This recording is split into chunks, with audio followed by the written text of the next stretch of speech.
ಅದ್ ಸರಿ, ನೀವ್ ಯಾವ ಕೆಲಸದಲ್ಲಿದ್ದೀರಿ? ನಾನು ಸಂಗೀತದಲ್ಲಿ ಒಬ್ಬ ಫೇಮಸ್ ವಿದ್ವಾನ್ ಸರ್. ನಮ್ಮ ಕನ್ನಡ ಚಿತ್ರರಂಗವನ್ನು ಜಗತ್ ಪ್ರಸಿದ್ಧಿ ಮಾಡಲು ಬಂದದ್ದು. ಅಲ್ಲಯ್ಯ, ಸರ್ಕಾರಿ ಕೆಲಸದಲ್ಲಿರೋರೇ ಸರಿಯಾಗಿ ಬಾಡಿಗೆ ಕೊಡಲ್ಲ. ನೀನು ಈ ಹಾರ್ಮೋನಿಯಂ ಪೆಟ್ಟಿ ನಂಬ್ಕೊಂಡಿದ್ದೀನಿ ಅಂತ್ಯ. ಮನೆ ಮನೆ ಮುಂದೆ ಬಾರಿಸಿದ್ರು ಒಂದು 5 ಪೈಸಾ 10 ಪೈಸಾ ಸಿಗ್ಬಹುದು. ಅಕ್ಕಿ ಬೆಳೆನೂ ಚಿಕ್ಬೋದು. ನೀನು ಹಾರ್ಮೋನಿಯಂ ಪೆಟ್ಟಿ ನಂಬ್ಕೊಂಡಿದ್ದೀನಿ ಅಂತ್ಯ. ನಿನ್ ನಂಬಿ ನಾನ್ ಮನೆ ಕೊಡಕ್ಕಾಗಲ್ಲ. ಇಲ್ಲ ಸರ್, ನಾನು ಒಂದು ಸಿನಿಮಾಕ್ಕೆ ಮ್ಯೂಸಿಕ್ ಬಾರಿಸಿದರೆ ಸಾವಿರ ಸಂಪಾದನೆ ಆಗಲಿಕ್ಕೆ ಉಂಟು, ಗೊತ್ತುಂಟು? ನಿಲ್ಸ ನೋಡು, ನೀನ್ 1000 ಸಂಪಾದನೆ ಮಾಡ್ತೀಯೋ, ಸಾಂಬಾರ್ಗೆ ಲಾಟ್ರಿ ಹೊಡಿತೀಯೋ ನನಗೆ ಗೊತ್ತಿಲ್ಲ.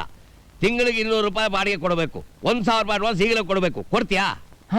1,000ವಾ? ಪಾಂಡುರಂಗ, ಹಂಗಾದ್ರೆ ನಾವ್ ಬರ್ತೀವಿ. ಸ್ವಲ್ಪ ಇರೋ ಸರ್, 500 ಸಾಕಲ್ಲವೋ? ನೋಡಯ್ಯ, 1000ಕ್ಕೆ ಪೈಸಾ ಕಮ್ಮಿ ಆದ್ರೂ ನಾನು ಮನೆ ಕೊಡಲ್ಲ. ಇಷ್ಟ ಇದ್ರೆ ಕೊಡು, ಇಲ್ಲ ಜಾಗ ಖಾಲಿ ಮಾಡು. ಸಂಧ್ಯಾ, ಅವನ ನಿನ್ ಜಾಗ ನೀರ್ ಹಾಕಮ್ಮ. ಸಿಟ್ಟಾಗಬೇಡಿ ಸಾರು, ಯಾವುದಕ್ಕೂ ನಾನೊಮ್ಮೆ ಮನೆ ನೋಡಬೇಕಲ್ಲ. ಮನೆ ಖಾಲಿ ಇದೆ ಅಂತ ಬೋರ್ಡ್ ನೋಡಿದ್ಯಲ್ವ? ಮೊದಲು ಅಡ್ವಾನ್ಸ್ ಕೊಟ್ಟು ಮನೆ ಸೇರ್ಕೋ. ಇದು ಬೆಂಗಳೂರು.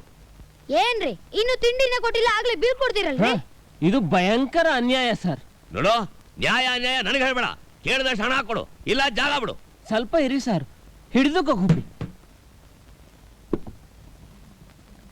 ಸರ್. ಇಲ್ಲಿ ಬಾತ್ರೂಮ್ ಎಲ್ಲಿ ಉಂಟು? ಅಲ್ಲಿದೆ. ಯಾಕೆ?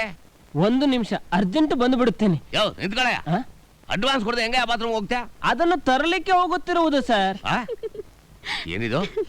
ನನ್ನ ಮನೆ ಬಾತ್ರೂಮ್ ಹೋಗಿ ನನಗೆ ಅಡ್ವಾನ್ಸ್ ಅನ್ನು ಕೊಡ್ತಾನಂತೆ. ಯಾವನೇ ಅವನು? ಅದಂಗಲ್ಲ ತಾತ, ಕಾಸಿನ ವಿಚಾರದಾಗೆ ನಮ್ ಗುರು ಬಲು ಸಾರು.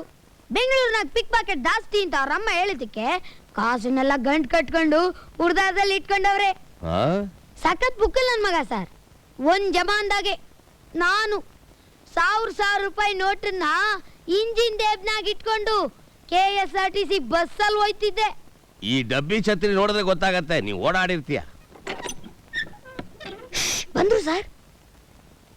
ಎಣಿಸಿಕೊಳ್ಳಿ, ಕರೆಕ್ಟ್ ಆಗಿ 1,000 ಉಂಟು, ಒಂದಲ್ಲ ಎರಡಲ್ಲ. ಓಹೋ, ಬೆಳೆಯ ಪಂಚನ. ಇವನೇ ಅವನು ನೋಟ್ನ ಒಳ್ಳೆ ಚಾಪೆ ಸುತ್ತಂಗ್ ಸುತ್ತಿಟ್ಟವನೆ. ಮಗಳೇ ಮೀನಾಕ್ಷಿ, ಏನಪ್ಪ? ತಗೋಮ್ಮ, ಈ ದುಡ್ಡನ್ನ ಕಬ್ಬಣದ ಪೆಟ್ಟಿಗೆಲಿಟ್ಟು ಬೀಗ ಹಾಕಿಡು. ಈ ಮನೇಲಿ ಇನ್ನು ಮುಂದೆ ಕಳ್ಳರ ಕಾಟ ಜಾಸ್ತಿ ಆಗಬಹುದು, ಹುಷಾರು. ಇನ್ನು ನಿಶ್ಚಿಂತೆಯಿಂದ ನಾವು ಮನೆ ನೋಡಬಹುದಲ್ಲ. ನೋಡು ನೋಡು, ಮನೆ ನೋಡಿದ್ಮೇಲೆ ನೀನೇ ಇನ್ನೂ 100 ರೂಪಾಯಿ ಜಾಸ್ತಿ ಕೊಡ್ತೀಯ. ಅಷ್ಟು ಚಂದ ಉಂಟು ನನ್ನ ಮನೆ. ಅಗೋ, ಅಲ್ಲಿ ಕಾಣ್ತಾ ಇದೆ ನೋಡು, ಅದೇ ನಿನ್ನ ಮಾಡಿ ಮನೆ. ಗಾಳಿ ಬೆಳಕಿಗೆ ಏನು ಕೊರತೆ ಇಲ್ಲ. ಪಾಂಡುರಂಗ, ಈ ಮನೆಗೆ ಮೆಟ್ಟಲಲ್ಲಿ? ಮೆಟ್ಲಿಲ್ಲ.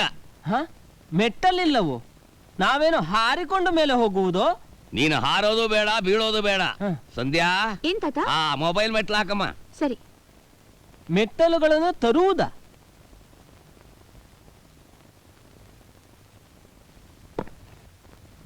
ಏನಯ್ಯ, ಹೇಳಿದಲ್ಲ ಜ್ಞಾಪಕ ಇದೆ ತಾನೆ?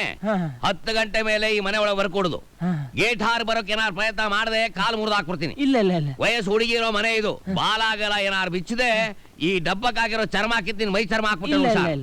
ತಮ್ಮ ಹೆಸರು? ಗಡಿಗೆ ರಂಗಯ್ಯ. ಗಡಿಗೆ ರಂಗಯ್ಯನವರೇ, ಈ ಇಡೀ ಇಂಡಿಯಾದಲ್ಲಿ ಅಪ್ಪಿತಪ್ಪಿ ಒಬ್ಬನೇ ಒಬ್ಬ ಒಳ್ಳೆಯವನಂತಿದ್ದರೆ ಅದು ಈ ಮಂಗಳೂರು ಮಂಜುನಾಥ ಮಾತ್ರ ಆಗಿರ್ಲಿಕ್ಕೆ ಸಾಧ್ಯ, ಗೊತ್ತುಂಟೋ? ಬಾಡಿಗೆ ಡೇಟ್ ಬರಲಿ, ಒಳ್ಳೆತನ ಗೊತ್ತಾಗತ್ತೆ. ಅಮ್ಮ ಸಂಧ್ಯಾ, ಬಾಗಿಲು ತೆಗೆದು ಸ್ವಲ್ಪ ಗುಡ್ಸಮ್ಮ. ಹಂಗೆ ನೀರಾಗಿ ಸಾರಿಸ್ಬಿಡಮ್ಮ. ಹಾಗೆ ಬಾರಮ್ಮ, ಇವರೇ ಗುಡಿಸಿ ಸಾರಿಸ್ಕೊಳ್ಳಿ. ಬಿಡೇ ಪಂಚನ ಮಾತ್ರ ಪಂಚಾಯತ್ ತಗೊಂಡ್ಬಿಡ್ತಾನೆ. ನಿಧಾನಕ್ಕೆ ನೋಡ್ಕೊಂಡು ಬನ್ನಿ. ಆಯ್ತು ಆಯ್ತು, ನನಗೆ ಹತ್ತಿ ಅಭ್ಯಾಸ ಉಂಟು. ಅರಮನೆ ಇದ್ದಾಗಿದೆ.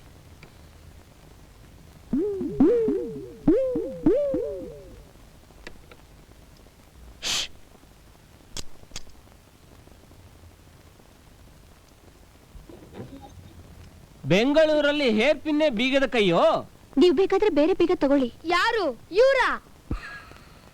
ಸುಮ್ಕೆ ಹೇರ್ ಪಿನ್ ಕೊಟ್ಟೋಗಿ. ನನ್ ತಲೆಲೇ ಇರುತ್ತೆ, ಬೇಕಾದ್ರೆ ಕೇಳಿ. Pin pin pin. ಅಯ್ಯೋ ತಾಯಿ, ಕೊಟ್ಬಿಡಿ, ಇಲ್ಲಾಂದ್ರೆ ಇಲ್ಲೇ ಪಿರಾಣ ಬಿಟ್ಬಿಡ್ತಾರೆ. ತಿಂದು ತಿಂದು ಮೈ ಕೊಬ್ಬು ಹಿಡಿದಿದೆ. ಅಯ್ಯೋ